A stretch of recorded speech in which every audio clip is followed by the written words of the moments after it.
सलाम पाकिस्तान 24 न्यूज के नाज़रीन के साथ साथ UK 44 के नाज़रीन को भी खुशामदीद कहते हैं। मैं हूं हैदर अवान, मैं हूं रुकमा इरफान मलिक और मैं हूं अबूजर मुअज़्ज़म। सबसे पहले आपको बताएं, अमल के बाद निमरा कराची में एक और लड़की पुलिस की मुबैना फायरिंग से जाँ बहक हो गई। मेडिकल की फाइनल ईयर की तालिबा निमरा गुज़िश्ता रात मुबैना पुलिस मुकाबले के दौरान फायरिंग की जद में आई थी। डॉक्टर्स का कहना है कि निमरा को छोटे हथियार की गोली लगी। जाँ बहक लड़की के मामू कहते हैं निमरा को पुलिस की गोली लगी है। तहकीकात करके जिम्मेदारों को सजा दी जाए, तहकीकात की जाए, जिम्मेदारों को सजा दी जाए। पुलिस मुकाबले में अमल के बाद अब निमरा को भी गोली लगी। कराची में एक और लड़की पुलिस की मुबैना फायरिंग से जाँ बहक हो गई। मेडिकल की फाइनल ईयर की तालिबा निमरा गुज़िश्ता रात मुबैना पुलिस मुकाबले के दौरान फायरिंग की जद में आई। डॉक्टर्स का कहना है कि निमरा को छोटे हथियार की गोली लगी। जाँ बहक लड़की के मामू कहते हैं निमरा को पुलिस की गोली लगी है। जी बिल्कुल, इंतहाई अफसोसनाक ये वाकया, पुलिस की गफलत। ये कैसा पुलिस मुकाबला है कि इसमें आम शहरी जो हैं वो भी हड़ाक हो जाते हैं। एक नहीं, दूसरा ये वाकया है, पहले मासूम बच्ची अमल कत्ल हो गई, उसके बाद जो है निमरा, अब एक और वाकया सामने आया, निमरा को कत्ल कर दिया गया। कराची में लड़की पुलिस की मुबैना फायरिंग से जाँ बहक हो चुकी है। पुलिस मुकाबला बताया जा रहा है, लेकिन उसमें एक राहगीर, एक मेडिकल की फाइनल की तालिबा निमरा जो है वो भी जद में आ गई और हलाक हो गई। तो आपको बताते चले, इंतहाई अफसोसनाक ये खबर है। कराची में एक और लड़की पुलिस की मुबैना फायरिंग से जाँ बहक हुई है। मेडिकल की फाइनल ईयर की तालिबा निमरा इसका नाम बताया जाता है। गुज़िश्ता रात मुबैना पुलिस मुकाबला हो रहा था, इसके दौरान फायरिंग की गई और मुबैना तौर पर पुलिस का ही फायर निमरा को लगा। फायरिंग की जद में आकर निमरा मौके पर ही दम तोड़ गई और डॉक्टर्स का इस हवाले से ये मौक़िफ़ सामने आ रहा है कि निमरा को छोटे हथियार की गोली लगी है। जाँ बहक लड़की के मामू ये कह रहे हैं कि निमरा पुलिस की गोली लगी है, तहकीकात करके जिम्मेदारान को सजा दी जाए। मामले की तहकीकात का अमल इस वक्त जारी है, लेकिन अगर बात की जाए तो इससे पहले भी कराची में अमल का वाकया हो चुका है और अब ये दूसरा वाकया है और पुलिस की कारकर्दगी पर यह सवालिया निशान है। पुलिस की जानिब से गफलत का मुजाहिरा है। कराची का ये एक और वाकया और एक और लड़की पुलिस की मुबैना फायरिंग से जाँ बहक। मज़ीद तफसीलात क्या है, दानियाल सैयद हमारे साथ मौजूद है। दानियाल, बताएगा इस वाकये से मुतल्लिक। आज देखिए, बिल्कुल गुज़िश्ता रोज कराची के इलाके यूपी मोड़ पर पुलिस और डाकुओं के दरमियान जो मुकाबला हुआ था, उसके नतीजे में निमरा नामी डाओ मेडिकल की स्टूडेंट शदीद जख्मी हुई थी, जो रात के अस्पताल में दौरान इलाज चल बसी। निमरा मकतूल का पोस्टमार्टम जो है वो कर लिया गया है, उसकी रिपोर्ट आने का इंतजार है। ताहम निमरा की जो अहले खाना है उन्होंने इस बात का जो है इल्जाम आयद किया है कि पुलिस एहलकारों की फायरिंग से निमरा जो है वो जाँ बहक हुई है। इस हवाले से तहकीकात की जाए और इसी की रोशनी में DIG जो CI है उनकी सरबराही में तहकीकाती कमेटी, पुलिस जो है डॉक्टर अमीर शेख, इन्होंने तहकीकाती कमेटी जो है तश्कील दी गई है और कराची की पुलिस ने हिदायत दी है कि वाक़े की शफाफ इंक्वायरी कराई जाए। तहकीकाती टीम के सरबराह DIG CIA अमीन यूसुफ जही के अलावा SSP SIU नुमान सिद्दीकी और SSP traffic east Samiullah Soomro को तहकीकाती कमेटी के रुकन बनाया गया है। कराची पुलिस चीफ का ये भी कहना है कि तमाम यानी शाहिद एहलकारों के बयानात जो है और सबूतों की रोशनी में तफ्तीश के अमल को आगे बढ़ाया जाए और अगर पुलिस एहलकार मुलव्विस हैं तो उनके खिलाफ करारे वाकई जो है सजा दी जाए, उनके खिलाफ महकमा जाती सख्त से सख्त कार्रवाई की जाए। निमरा जो गुज़िश्ता रोज फायरिंग से जाँ बहक हुई थी, पोस्टमार्टम का इंतजार है। पोस्टमार्टम रिपोर्ट सामने आ जाए जिसमें बात सामने आ सकेगी कि निमरा को छोटे या बड़े हथियार से जो है कत्ल किया गया। लेकिन जो ऐनी शाहिदीन है, जो निमरा के दोस्त हैं और जिन्होंने फायरिंग होते वक्त देखा था, उनका ये कहना है कि निमरा पुलिस एहलकारों की फायरिंग से जाँ बहक हुई है, जिसके बाद पुलिस हुक्काम ने, कराची की पुलिस ने तहकीकाती कमेटी तश्कील। ठीक है दानियाल सैयद, ये बताएगा, ये जो बात की गई है कि मुबैना पुलिस मुकाबले में गोली लगी है, इस मुकाबले के बारे में क्या तफसीलात है, किससे मुकाबला था पुलिस का, ये बताइए। देखिए हैदर, जो शाहराह नूर जहां थाने की पुलिस है उसका ये मौक़िफ़ है कि वो दो डाकुओं का जो मोटरसाइकिल पर सवार थे उनका पीछा करते हुए यूपी मोड़ के करीब पहुंचे थे और यूपी मोड़ पर पहुंचने के बाद डाकुओं ने फायरिंग की थी पुलिस एहलकारों पर। जवाबी फायरिंग जो है की गई थी, जिसके नतीजे में दोनों डकैत जख्मी होते, एक डकैत जो है वो हलाक हो गया था। लेकिन निमरा जो है वो इस फायरिंग की जद में आई थी। इब्तिदा में पुलिस हुक्काम था कि निम्रा जो है वो डाकुओं की फायरिंग से जख्मी हुई है और इसी बिना पर निम्रा को शदीद जख्मी हालत में अस्पताल मुंतकिल किया गया था। लेकिन अस्पताल पहुंचने के बाद जो पोस्टमार्टम रिपोर्ट हुआ है, सिर्फ उसका इंतजार है कि उसमें बात सामने आ सकेगी कि निम्रा छोटे या बड़े हथियार से उसको कत्ल किया गया और कितने फासले से निम्रा को गोली लगी है।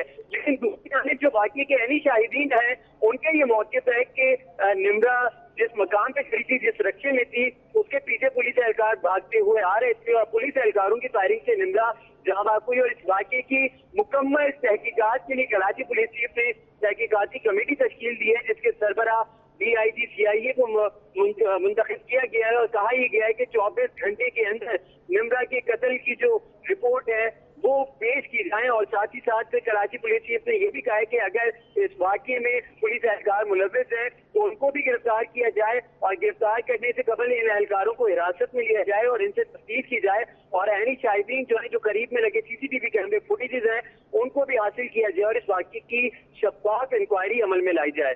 ठीक है, दानियाल ये भी बताएगा कि पुलिस के मामू का कहना है कि निम्रा को पुलिस की गोली लगी है, इस पर पुलिस का मौक़िफ़ क्या है? जी लेकिन बिल्कुल निम्रा के मामू का भी यही मौक़िफ़ है, निम्रा के दोस्त का भी यही मौक़िफ़ है और गुज़िश्ता रात एक ऐनी शाहिद सामने आया था जिसका ये मौक़िफ़ था कि निम्रा को जो गोली लगी है वो पुलिस एहलकार जिस सिम से आ रहे थे उसी सिम से निम्रा को गोली लगी। और मकबूल निम्रा के मामू ने तो ये इल्जाम भी आयद किया है कि निम्रा किसी और की गोली से नहीं बल्कि पुलिस एहलकारों की ही गोली से मरी है। इब्तिदा में पुलिस एहलकारों का यही मौक़िफ़ था SSP सेंट्रल का कि फायरिंग की जद में निम्रा आई है जो डाकुओं के सिम से की गई थी। लेकिन साथ ही साथ उनका ये भी कहना था कि पोस्टमार्टम कराया जा रहा है, निम्रा का पोस्टमार्टम के बाद सामने आ जाएगी।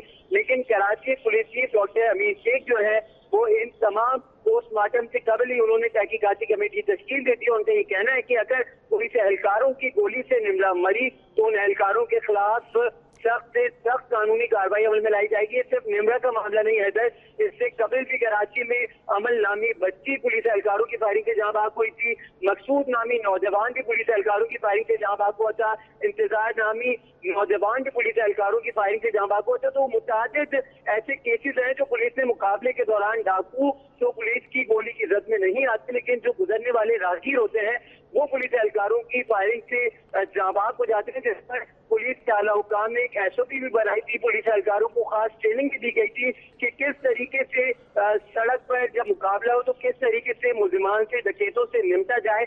लेकिन पुलिस एहलकारों को जो दी गई तरबियत थी वो भी किसी काम नहीं आ सकी है। पुलिस एहलकारों की फायरिंग से गुज़िश्ता रोज जो मुबैना तौर पर निम्रा नामी जो नौजवान लड़की जाबा को ये उसके हवाले से कराची पुलिस चीफ ने अब सख्त अहकाम उठाए हैं। उनका कहना है कि अब अगर इस वाकये में निम्रा के कत्ल में पुलिस एहलकार मुलविस होंगे तो उनके खिलाफ सख्त से सख्त कानूनी कार्रवाई की जाएगी और उन्हें मुलाजमत से बरतरफ भी किया जाएगा। ठीक है, पै दर पे ये वाकयात पेश आ रहे हैं, न जाने कैसी ट्रेनिंग दी जा रही है, समझ से बालातर है। दानियाल, बहुत शुक्रिया आपका। निम्रा के भाई हसन बेग का कहना है कि निम्रा शाम को कॉलेज से वापस आ रही थी, मुबैना पुलिस मुकाबले में गोली का निशाना बन गई। 2 मार्च को उसकी बहन की सालगिरह थी। भाई का कहना है कि फायरिंग में निम्रा के जख्मी होने की इत्तला मिलते ही अस्पताल गए, जहां काफी दुश्वारी पेश आई। समीन नवाज हमारे साथ हैं, उनसे जानते हैं। समीन, बताएगा क्या कहना है निम्रा के भाई का? जी बिल्कुल, जिस तरह से गुज़िश्ता रोज़ ये कराची का इलाका है, अंडा मोड़, यहाँ पर डकैती मुज़ाहिमत पर गोली लगने से सर में निम्रा जहाँ बहक हुई थी, जो कि डाओ मेडिकल कॉलेज की फाइनल ईयर स्टूडेंट थी और उनके भाई मेरे साथ इस वक्त यहाँ पर मौजूद हैं। इकलौती बहन थी इनकी। इनसे हम जानना चाहेंगे कि एक बहुत गमनाक ये वाक़या है, बहुत अफसोसनाक ये वाक़या है। किस तरह से निम्रा बाहर उस वक्त क्या कर रही थी, कहाँ जा रही थी? वो वापस आ रही थी अपने डॉल से, घर पे आ रही थी यूनिवर्सिटी से अपनी। अच्छा, तो उनके साथ वाक़या हुआ इस तरह से, कोई डकैती मुज़ाहिमत हो रही थी, क्या हुआ था? डकैती मुज़ाहमत तो नहीं, कह रहे थे कि मुकाबला चल रहा था तो उसकी जद में आई थी। अब वो सर में गोली लगी उनके। इकलौती बहन थी आपकी? बड़ी इकलौती थी। बड़ी बहन थी आपकी, यकीनन बहुत अच्छी होंगी आपके साथ। आप बस 2 ही बहन भाई हैं? 2 ही थे। अब निम्रा आपके हमारे दरमियान मौजूद नहीं है, वालदा भी आपकी काफ़ी ज़्यादा गमज़दा हैं, तो उनको संभालने के लिए, उनको सहारा देने के लिए यकीनन आप ही मौजूद हैं। तो आप क्या कहना चाहेंगे कि इस तरह के वाक़यात क्यों बढ़ते चले जा रहे हैं? डकैती मुज़ाहिमत में आम आदमी जद में आ जाता है, क्या किया जा सकता है? ये प्रोफेशनल पुलिस की ट्रेनिंग नहीं है, बिल्कुल ही इनप्रोफेशनल। बिल्कुल उनका बिहेवियर ऐसा है कि उनको ना तरीका पता है कि अब पब्लिक एरिया में उन्होंने ये इस तरह से उन्होंने फायरिंग शुरू कर दी, फायर कर दिया। डकैतों की हो या इनकी हो, पुलिस को तो बिल्कुल इस तरह से नहीं स्टेप लेना चाहिए था। सही। ठीक, बिल्कुल। निम्रा के भाई हमारे साथ यहाँ पर मौजूद हैं और ज़्यादा बात यकीनन इनके लिए भी करना मुश्किल हो रही है। दो ही ये बहन भाई हैं, अब निम्रा तो इस दुनिया में मौजूद नहीं है। इनकी वालदा इस वक्त निहायत गमज़दा हैं और बात करने की पोजीशन में नहीं है, लिहाजा उनके भाई से ही हमने बात की है। डकैती मुज़ाहिमत का ये वाक़या बताया गया था और पुलिस मुकाबला चल रहा था, डाकुओं के साथ फायरिंग का तबादला हो रहा था, जिसकी जद में निम्रा घर वापस लौटते हुए एक अंधी गोली का निशाना बनी है। किसकी जानिब से ये गोली लगी है इसकी बहरहाल अभी इंक्वायरी चल रही है, लेकिन निम्रा अब इस दुनिया में मौजूद नहीं है और चल रही है। बहुत शुक्रिया समी नवाज आपका। एनी शाहिद खातून का कहना है कि वाक़े के वक्त सड़क से गुजर रही थी, अचानक शदीद फायरिंग की आवाजें सुनाई थी। पोलियो एहलकार भागते हुए डाकुओं पर फायरिंग कर रहे थे। डाकुओं की जानिब से फायरिंग नहीं की गई। हम पहले तो ये समझे कि शायद कहीं शादी वादी हो रही है उसके पटाखे हैं, फिर हमारे बराबर से चिंची गुजरी। हमने कहा शायद मेरे जहन में एक नजर को ये दौड़ा कि शायद ये टायर फटा है, मगर फिर बच्चे ने देखा कि अम्मी नहीं चिंगारियां निकल रही हैं सामने से, तो वो डकैतों को फायर कर रहे थे। डाकू फायरिंग नहीं कर रहे थे, डाकू सिर्फ भाग रहे थे आगे और बाकी पुलिस वाले पीछे से फायरिंग कर रहे थे। डाकू किस चीज पे थे? बाइक पे थे। और पुलिस वाले बाइक पे थे। हथियार नहीं दिखे, अंधेरा था क्योंकि वहाँ पे लाइटें नहीं होती। रात तकरीबन 9:30 बज के तकरीबन 5 मिनट का टाइम होगा, 5-10 मिनट का टाइम। 9:05 का टाइम। क्योंकि जब हम गाड़ी में बैठ के अपने घर से चले हैं तो 9:05 हो रहे थे और अंडा मोड़ यहाँ से लेके अंडा मोड़ तक का फासला 3 मिनट में 2 मिनट में हो जाता है। आगे बढ़ते हुए एक और अहम मामले की बात करेंगे। आपको बताएंगे कराची में मुबैना तौर पर जहर खुरानी से जाँ बहक 5 बच्चों की फुप्पी भी इंतकाल कर गई, जिसके बाद मरने वालों की तादाद 6 हो गई है। मैयत बलूचिस्तान में उनके गांव भिजवा दी गई।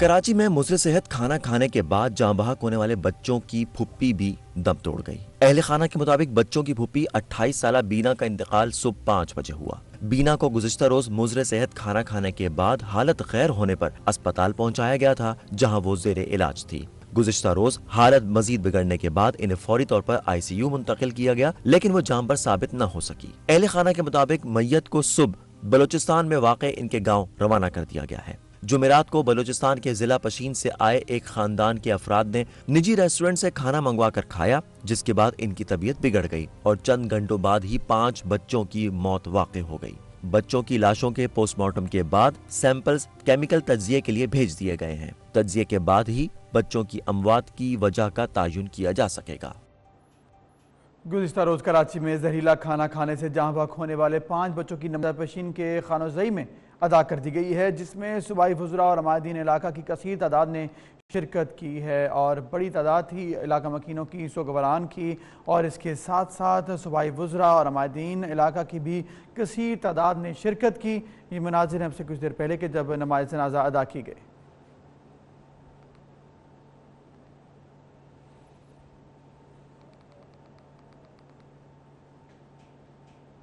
उधर फैसलाबाद की तहसील समुंदरी में होटल से खाना खाने वाले बारातियों की हालत खराब हो गई है।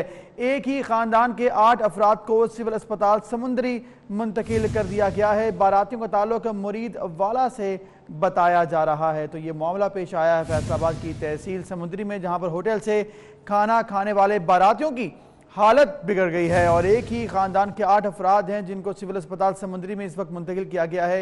इलाज वहां पर जारी है और इस मामले की तहकीक भी जारी है। बात करते हैं नईम दारा से। नईम, बताइएगा ये क्या मामला है? जी बिल्कुल, ये समुंदरी का एक निजी होटल है जहां से गुज़िश्ता शब जो है वो एक बारात पहुंची थी। बारात को खाना दिया गया, उसके बाद बारात वापस चली गई। आज सुबह होते ही ये जो बाराती हैं इनकी हालत नाजुक होना शुरू हो गई। जिन लोगों ने खाना खाया था, अब तक के समुंदरी सिविल अस्पताल में 18 अफराद को जिनकी हालत नाजुक हुई है और हालत गैर होने पर 18 अफराद को समुंदरी सिविल अस्पताल में मुंतकिल किया गया है, जहां पर उनकी ट्रीटमेंट की जा रही है। बताया ये जा रहा है कि 4 अफराद की हालत नाजुक है और जहर खुरानी के ये अफराद जो है इन्होंने निजी होटल से खाना खाया था, जिसकी बिना पर इनकी हालत गैर हुई है और मुरीद वाला से आने वाली ये बारात थी और इस बारात में मौजूद 100 से ज्यादा अफराद मुमकिन तौर पर। शुक्रिया नईम, आपने हमें आगाह किया। कराची में साहिल समंदर पर फिल्मी माहौल बनाना मंचलों को महंगा पड़ गया। नौजवान को रस्सियों से बांधकर तशद्दुद का निशाना बनाया और बैकग्राउंड में रोमांटिक गीत चला दिया। पुलिस ने मौके पर पहुंचकर फिल्म का दी एंड भी कर दिया। ये मनाजिर आप देख सकते हैं, किसी किस्म की जो है वो तफरीह की जा रही थी और वीडियोस बना रहे थे और गालिबन इस मौके पर पुलिस पहुंची और फिर इस तमाम फिल्मी सीन को एंड कर दिया पुलिस ने पहुंचकर। कराची में साहिल समंदर पर फिल्मी माहौल खूब बनाया गया मंचलों की जानिब से, लेकिन उनको ये महंगा भी पड़ा है क्योंकि पुलिस ने आकर उनको धर लिया। तो आपको बताते चले मनासिर में भी आप इस वक्त देख सकते हैं कि किस तरह से इस नौजवान को रस्सियों से बांधा गया है और बैकग्राउंड में एक गाना भी चल रहा है। यहाँ पर फिल्म का एक मंजर पेश किया जा रहा है, लेकिन ये जो तफरीह है ये महंगी पड़ी इन नौजवानों को। पुलिस यहाँ पर पहुंची और उसके बाद इन नौजवानों को धर लिया गया। अफसोसनाक खबर शामिल करेंगे, आपको बताएंगे इस्लामाबाद सेक्टर F74 के करीब नाले में कार बेकाबू होकर गिर गई। हादसे में 3 लड़कियां जाँ बहक हुई, एक लड़का और लड़की जख्मी भी हुए। जाँ बहक लड़कियों की शनाख्त रिमशा, हिना और ईशा के नामों से हुई है। अफसोसनाक ये वाकया इस्लामाबाद का है जहां पर नाले में कार बेकाबू होकर जा गिरी। मजीद बात करेंगे सगीर चौधरी से।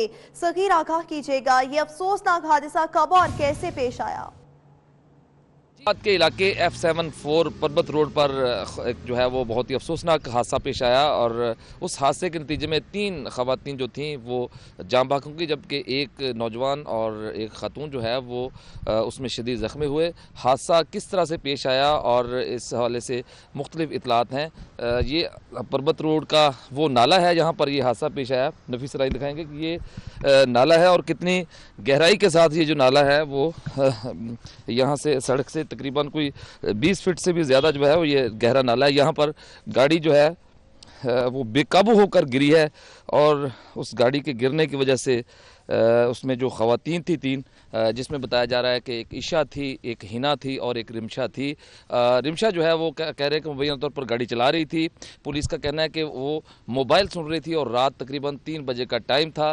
मोबाइल सुनते हुए गाड़ी जो है वो वहाँ से नीचे, पुल से नीचे गिरी और ये बहुत नीचे खाई है और उसके बाद ये नाला है, इसमें गिरी और इसके बाद जो है वो 3 खवातीन इसमें मौके पर जाँ बहक हुई, जबकि एक लड़का जो हमजा है और निमरा वो इसमें शदीद ज़ख्मी हुए हैं, जिन्हें पिम्जा अस्पताल मुंतकिल किया गया। गाड़ी यहाँ से निकाल ली गई है, लेकिन ये इंतहाई अफसोसनाक वाक़या है। एक तो इसमें मुख्तलिफ सवालात उठते हैं कि देखें इतना ख़तरनाक नाला है और यहाँ से सड़क के बिल्कुल किनारे पे कुछ भी इस तरह की हिफाजती बाड़ नहीं है।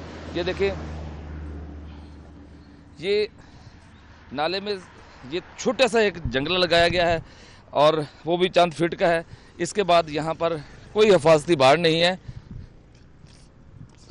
ये हम आपको दिखाते हैं कि ये बिल्कुल सेफ़ नहीं है किसी भी लिहाज से और यहाँ पर अक्सर जो है स्ट्रीट लाइट बंद होती है और कोई भी गाड़ी जो है या नया ड्राइवर है जो इस इलाके को नहीं जानता, वो अगर यहाँ पर आएगा तो ख़दशा ये होता है कि वो यहाँ पर गिर जाएगा। तो लेकिन यहाँ पर जो है वो जंगला होना चाहिए। CDA की ये लापरवाही है और मुतल्लिका हुकाम की ये लापरवाही है कि इस पर जंगला हिफाजती नहीं है और जिसकी वजह से ये इंतहाई अफसोसनाक वाक़या पेश आया। आप देख रहे होंगे कि वो वहाँ पर गाड़ी का एक बम्पर भी आपको नज़र आ रहा होगा, वो सिर्फ पड़ा हुआ है और गाड़ी जो है यहाँ से निकाल ली गई है।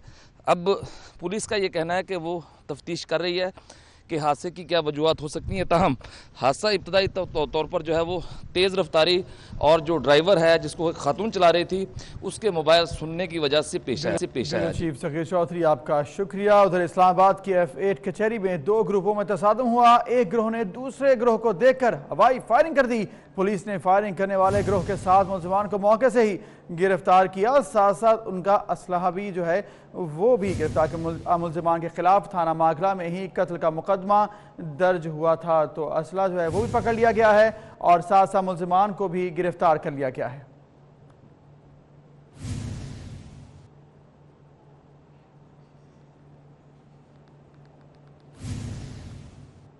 डेरा गाजी खान मेडिकल कॉलेज में सेहत कार्ड तकसीम करने की तकरीर के दौरान वज़ीर आला पंजाब के पहुंचते ही कॉलेज के दाखिली दरवाजे बंद कर दिए गए। तहरीक इंसाफ के MP सप्तान बुखारी को भी रोक लिया गया है, तो ये मामला पेश आया है। डेरा गाजी खान मेडिकल कॉलेज में सेहत कार्ड तकसीम करने की तकरीब के दौरान वज़ीर आला पंजाब के पहुंचते ही कॉलेज के दाखिली दरवाजे बंद कर दिए गए और ये तमाम सूरत हाल में तहरीक इंसाफ के MP सप्तान बुखारी को भी बाहर ही रोक लिया गया, वो भी शिरकत नहीं कर सके इस तकरीब में।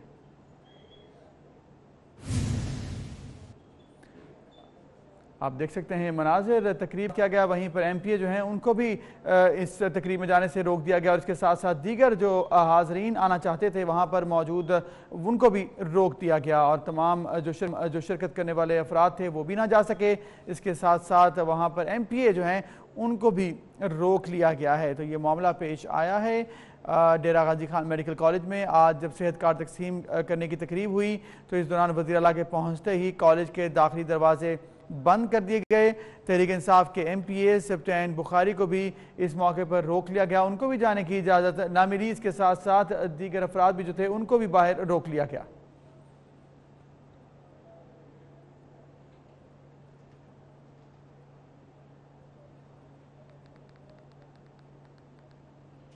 उधर शुमाली वज़ीरिस्तान के इलाके मीर अली में सिक्योरिटी फोर्सेस की गाड़ी पर रिमोट कंट्रोल बॉम्ब से हमला किया गया है। हमले में 3 एहलकार शदीद जख्मी हो गए हैं। जख्मियों में रफ़ीक, इमरान और अताउर रहमान शामिल हैं। सिक्योरिटी फोर्सेस ने इलाके को घेरे में ले लिया है। तो ये तमाम सूरत हाल आपको आगाह कर रहे हैं।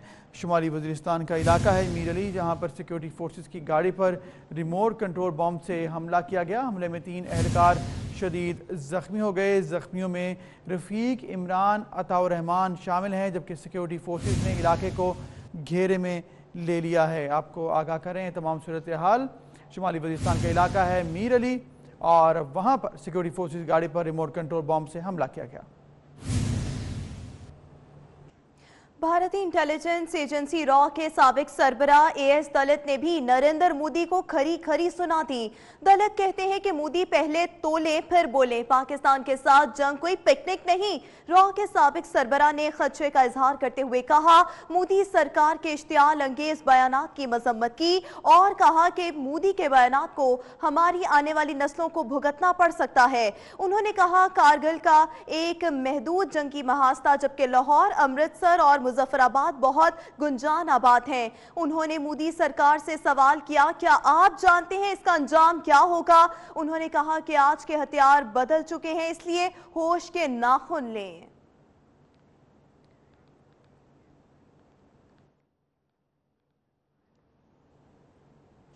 कश्मीर के मामले पर पाकिस्तान जीत गया, भारत हार गया। भारतीय सहाफी प्रताप भानु मेहता ने मोदी को उसकी औकात दिखा दी। कहते हैं पुलवामा हमले के बाद भारत गुमहैजे का शिकार हो गया। रिवायती जंग जीतने की भारत के पास सलाहियत ही नहीं। कोई दबाव या सर्जिकल स्ट्राइक भारतीय हार को रोक नहीं सकती। भारत का गुस्सा उसी को तबाह कर रहा है और यही पाकिस्तान की जीत है। ये कहना है भारत के मशहूर माहिर सियासियात, मुसन्निफ और सहाफी प्रताप भानव मेहता का, जिन्होंने अपने कॉलम में इतराफ किया है कि पाकिस्तान जीत गया क्योंकि कश्मीरियों की महरूमियां किसी से ढकी छुपी नहीं। पुलवामा हमले के बाद भारत के पास एक नुक्ता भी ऐसा नहीं कि वो पाकिस्तान के मौकिफ को झुटला सके। कश्मीर और पुलवामा हमले के ज़मन में भारतीय बयानिया भी मशकूक है। यही पाकिस्तान की जीत भी है। भारत अंदर से टूट रहा है। कोई आलमी दबाव, सफारती इकदाम या सर्जिकल स्ट्राइक भारतीय हार को जीत में नहीं बदल सकती। कश्मीर में भारत की तरफ से ताकत का इस्तेमाल पाकिस्तानी बयानिया को मजीद तकवीयत बख्श रहा है। ताकत से मसाइल हल होते तो अमेरिका को अफगानिस्तान में कामयाबी मिल जाती। प्रताप भानव मेहता ने मजीद लिखा कि रिवायती जंग जीतने की भारत के पास सलाहियत ही नहीं, हमारी इंटेलिजेंस और खुफिया ऑपरेशन की सलाहियतें नाकारा है और सब कन्वेंशनल वॉर अफेयर्स के लिए हम तकनीकी एतबार से भी बहुत कमजोर हैं। जम्मू और कश्मीर लिबरेशन फ्रंट के सरबराह यासीन मलिक को भारतीय फौज ने श्रीनगर में उनके घर से गिरफ्तार कर लिया। गुज़िश्ता एक हफ्ते में हजारों की तादाद में नौजवानों को गिरफ्तार करके नामालूम मकामात पर पहुंचाया गया है।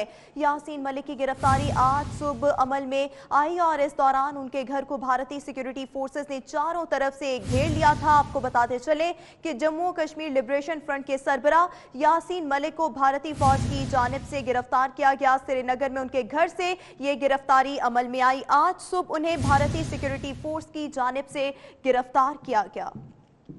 हुकूमत का मुल्क भर में 400 से ज्यादा यूटिलिटी स्टोर्स बंद करने का फैसला किया गया है। इसी बारे में जानेंगे हसन अली से। हसन, इस पर मुलाजिमीन क्या कहते हैं?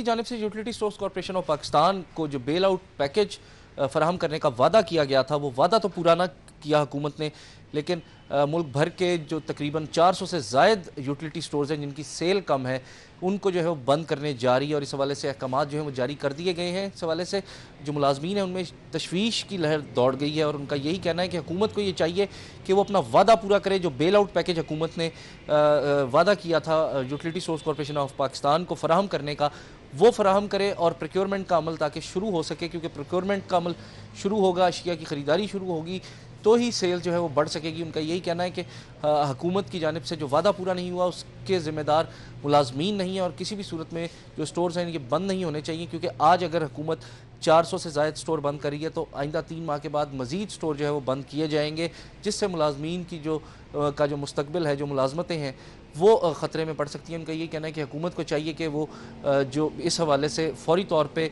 इक़दाम करे कि जिससे मुलाजमीन का जो मुस्तकबिल है वो महफूज हो सके और साथ साथ आवाम को जो सस्ती अशिया हैं, क्योंकि यूटिलिटी स्टोर जो हैं ये आम आदमी की इफादियत के लिए बनाए गए थे, लेकिन जो हुकूमत की जानिब से जो बेल आउट पैकेज फराहम नहीं किया जा रहा उसकी वजह से इन स्टोर्स की इफादियत जो है वो ख़त्म होती जा रही है और हुकूमत को ये चाहिए कि वो इन स्टोर्स पे अशिया की फराहमी को यकीनी बनाएं ताकि गाहक जो है वो इन स्टोर्स पे आएँ और यहाँ पे आके ख़रीदारी कर सकें। जबकि मुल्क की अगर बात की जाए तो पूरे मुल्क में इस वक्त 5700 के करीब जो यूटिलिटी स्टोर्स कायम हैं, जो कि दूर दराज के इलाकों में भी कायम है, शहरों में भी कायम है और आवाम जो है इससे इफादियत भी हासिल करती है। लेकिन अब हुकूमत ने यह फैसला किया है कि जिनकी सेल कम है, जिन स्टोर्स की, वो 400 से ज़ायद स्टोर। शुक्रिया हसन आपका। अब तक के लिए इतना ही।